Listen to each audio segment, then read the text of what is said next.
To quote Lin-Manuel Miranda, legacy. What is a legacy?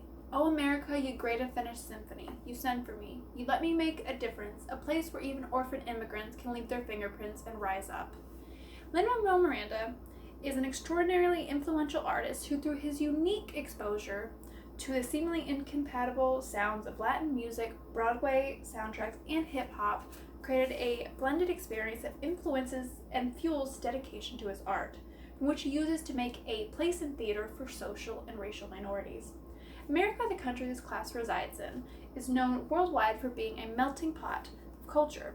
I myself, being someone who lives in America and is a proactive musical theater fan, has seen firsthand how Miranda has transformed the landscape.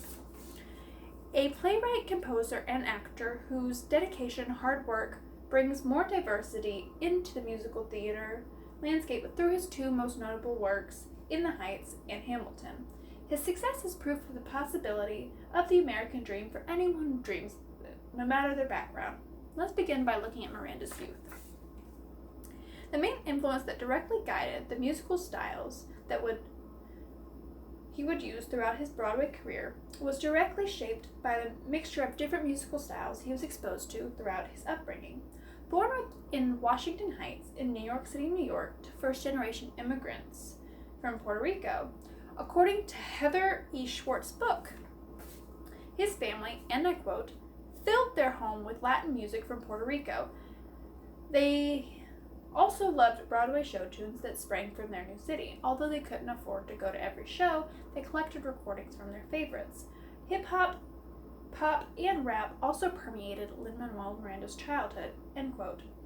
The theater activities of his youth. He made his singing debut in his kindergarten talent show.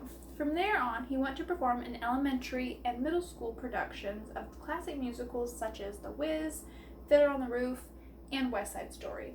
From grades 7 through 12, his interest grew to directing and writing. Hence, he started writing and directing his own one-act plays and musicals within his school's student-run theater program. He went on to attend Wesleyan University, where he majored in theater. It was there that he broadened his interest to the more technical aspect of the craft. In his sophomore year, he wrote a song that would inspire his first professional production. He submitted this song to Wesleyan second stage program. Once the program accepted him, he wrote the entire show within a few months. Now let's move on to his first professional production. His love of his cultural roots and his childhood neighborhood was combined to create a musical based on the one he started writing in college. In New York Times article, Lin-Manuel Miranda's Passion for Puerto Rico by Michael Paulson, he interviewed Miranda and wrote, and I quote, his identification with the United States Commonwealth 1,600 miles south of New York has informed one of his biggest successes, In the Heights, about a Caribbean American community formed around a bodega in northern Manhattan. It was first performed, I am just reading from the card again.